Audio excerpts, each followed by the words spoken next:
الإسلام ديني ومحمدا رسول الله ويقيني. بسم اللہ الرحمن الرحیم.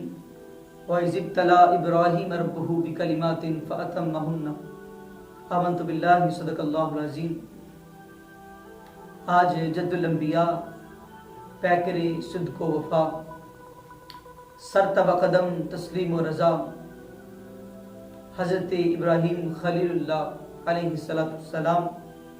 آپ کا ذکر خیر کرنے کی سعادت حاصل ہو رہی ہے. آپ وہ عظیم ہستی ہیں کہ جو حضرت جناب محمد مصطفیٰ صلی اللہ علیہ وسلم کی ذات مبارکات کے بعد تمام نبیوں میں سے افضل ترین ہستی ہیں، اور آپ وہ عظیم ہستی ہیں کہ آپ کے بعد جتنے بھی نبی دنیا کے اندر تشریف فرما ہوئے سب کے سب آپ کی اولاد میں سے ہیں. اور آپ وہ عظیم ہستی ہیں کہ جن کا ذکر خیر اللہ رب العزت نے قرآن مجید کے اندر کئی مرتبہ فرمایا ہے. کہیں اللہ رب العزت یوں ارشاد فرماتا ہے انی جاعلک للناس اماما، کہ آپ کو درجہ امامت پہ فائز کیا گیا. اور کہیں ان کا ذکر خیر یوں ہوتا ہے وَإِبْرَاهِيمَ الَّذِي وَفَّى، کہ ابراہیم میرا وہ بندہ ہے کہ جو میرا بڑا ہی وفادار ہے، جس نے میرا ہر حکم پورا کیا ہے. اور کہیں ان کا ذکر خیر یوں ہوتا ہے کہ وَاتَّخَذَ اللَّهُ إِبْرَاهِيمَ خَلِيلًا، کہ اللہ رب العزت نے حضرت ابراہیم کو اپنا خلیل بنایا. تو کتنی ہی عظیم شان اور بلند مرتبہ ہے آپ کا کہ اللہ رب العزت انہیں اپنا خلیل کہتا ہے. لیکن اس مرتبہ پہ پہنچنے کے لیے ایک تو اللہ رب العزت کا فضل و کرم ان کے شامل حال تھا، اور دوسرا آپ کئی طرح کے امتحانوں سے گزر کے اس مقام تک پہنچے. اس لیے کہ جب بھی کوئی محبت کا دعویٰ کرتا ہے،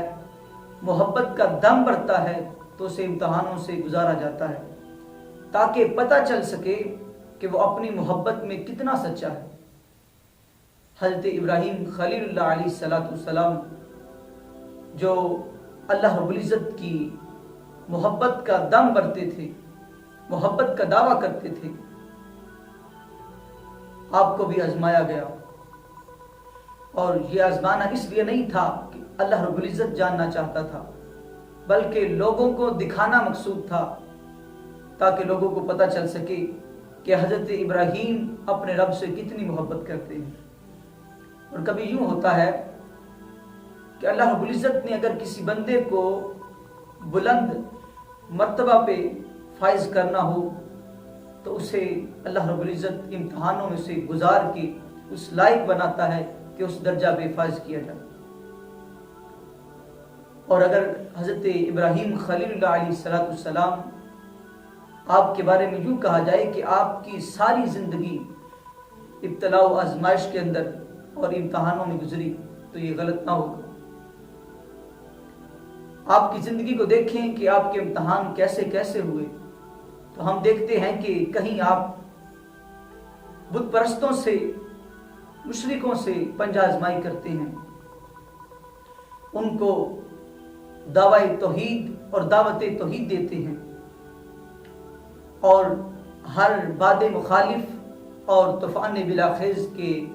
سامنے چٹان بن جاتے ہیں. اور کبھی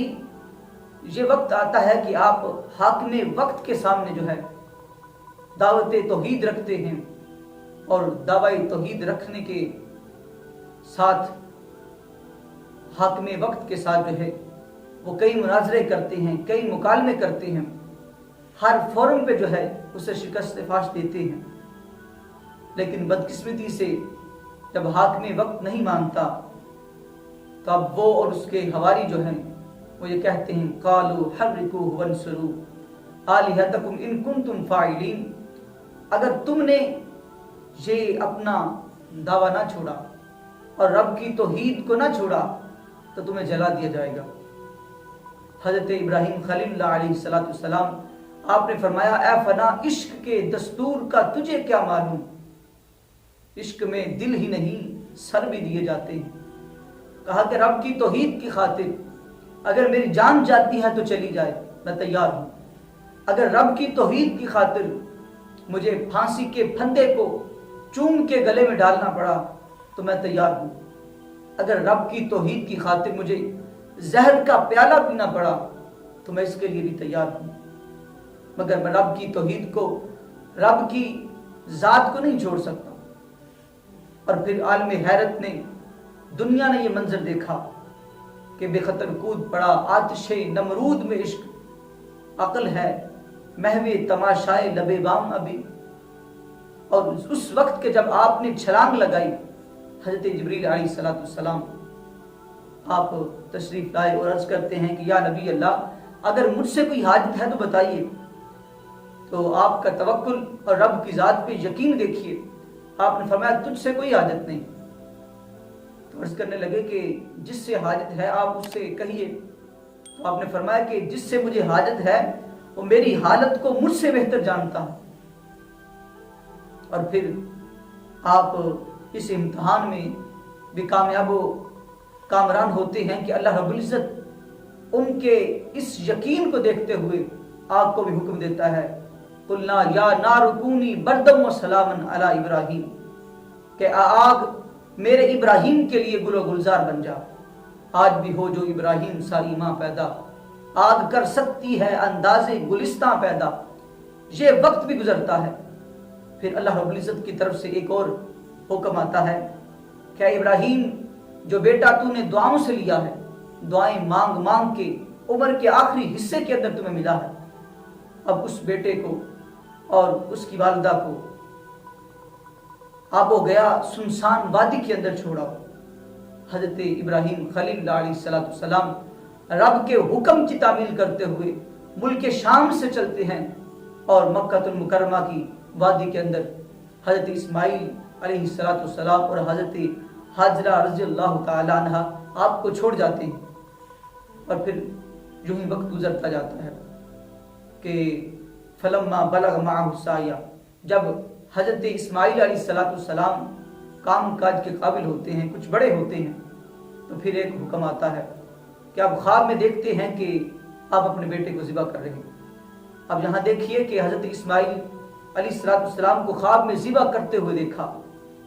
تو یہ نہیں کہا کہ یہ میرا خواب ہے، نفس کو رکاوٹ نہیں بننے دیا، بلکہ کہا کہ یہ میرے رب کا حکم ہے۔ حضرت اسماعیل علیہ السلام کے پاس جاتے ہیں اور جا کر کہتے ہیں یا بنی انی ارا فی المنام انی اذبحک فانظر ماذا تری، کہ بیٹا میں نے خواب میں دیکھا ہے کہ میں تمہیں ذبح کر رہا ہوں۔ اب اگر باپ جو ہے وہ ابراہیم خلیل اللہ ہو، جذبہ اثار و قربانی اور جذبہ فدائیت سے سرشار ہو، تو بیٹا بھی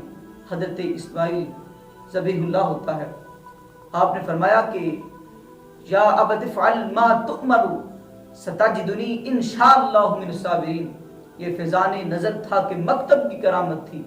کہ سکھائے کس نے اسماعیل کو آداب فرزندی۔ کہا ابا جان اگر رب کی طرف سے حکم ہے تو اس حکم کو پورا کر دیجئے، انشاءاللہ آپ مجھے صابرین میں سے پائیں گے۔ پھر آپ اپنے بیٹے کو ذبح کرنے کی غرض سے لڑاتے ہیں اور آپ کی گردن پہ جو ہے وہ چھری کو رکھتے ہیں۔ یہ منظر بھی عالم حیرت دیکھ رہی تھی کہ اللہ رب العزت کی طرف سے یہ اعلان ہوا قد صدقت الرؤیا انا کذالک نجزی المحسنین ان ھذا لہو البلاء المبین۔ اللہ رب العزت نے فرمایا کہ اے ابراہیم تو نے اپنے دعوی محبت کو اور اپنے خواب کو سچا کر دکھایا۔ یہ بہت بڑی آزمائش تھی۔ وَفَدَيْنَاهُ بِذِبْحٍ عَظِيمٍ، آپ نے جب چھری چلائی تو اللہ رب العزت نے آپ کے فدیے کے طور پہ جنت سے مینڈے کو بھیجا، جسے حضرت ابراہیم خلیل اللہ علیہ السلام نے ذبح کر دیا، اور حضرت اسماعیل علیہ السلام کو اللہ کے حکم سے جو ہے وہ بچا لیا گیا۔ اب حضرت ابراہیم خلیل اللہ نے یہ کام کیا، اللہ رب العزت نے اسے سنت بنا دیا اور امت محمدیہ کو بھی اس کا حکم دیا اور آج بھی جو ہی ذوالحج کے ایام آتے ہیں یا عید الاضحیٰ کے دن قریب آتے ہیں تو تمام اہل اسلام جو ہیں وہ جانوروں کی قربانی کرتے ہیں اور اس کے لیے تیاری کرتے ہیں اور جانوروں کو اللہ رب العزت کی رضا کی خاطر جو ہے وہ ذبح کرتے ہیں. لیکن فقط جو ہے قربانی کر دینا، اس فرض کو ادا کر دینا، یہی جو ہے وہ قربانی نہیں ہے، بلکہ فلسفہ قربانی اور حقیقت قربانی کو جاننا چاہیے کہ رب ذوالجلال نے ہمیں حکم دیا ہے تو کیا کوئی گوشت کی کمی تھی جس کے لیے جو ہے وہ جانوروں کی قربانی کا حکم دیا گیا؟ نہیں، بلکہ اللہ رب العزت کی ذات یہ چاہتی ہے کہ جو میرے ماننے والے ہیں، جو میرا نام لیوا ہیں، جو میری محبت کے دعوے کرنے والے ہیں، ان کو سبق دیا جائے، ان کو یہ سکھایا جائے کہ اگر اللہ رب العزت کی رضا کی خاطر، رب کی ذات کے لیے اگر تمہیں اپنی جان دینی پڑے تو وہ بھی دے دو، اور اگر اللہ رب العزت کی ذات کی خاطر، رب کی توحید کی خاطر، دین اسلام کی خاطر اگر تمہیں اپنا وطن چھوڑنا پڑے تو اس سے بھی گریز نہ کرو، اگر اپنا مال دینا پڑے اس سے بھی گریز نہ کرو، اگر اپنی اولاد دینی پڑے تو اس سے بھی گریز نہ کرو. تو آج ہمیں فقط قربانیوں تک نہیں رہنا، بلکہ اس قربانی کے عملی پیغام کو بھی ہمیں سمجھنا چاہیے اور اس پہ بھرپور ہمیں کوشش کرنی چاہیے کہ اس آیت مبارکہ کی مکمل تعمیل ہو سکے. ان صلاتی و نسکی و محیای و مماتی للہ رب العالمین، کہ بندے کا جو کچھ بھی ہے، زندگی ہے، موت ہے، اور بندے کی عبادتیں ہیں، بندے کی قربانیاں ہیں، وہ سب کی سب جو ہیں وہ اللہ رب العزت کی ذات کے لیے ہونی چاہیے، اور یہی اللہ رب العزت کی ذات چاہتی ہے. دعا ہے کہ اللہ رب العزت ہمیں عمل کی توفیق صحیح عطا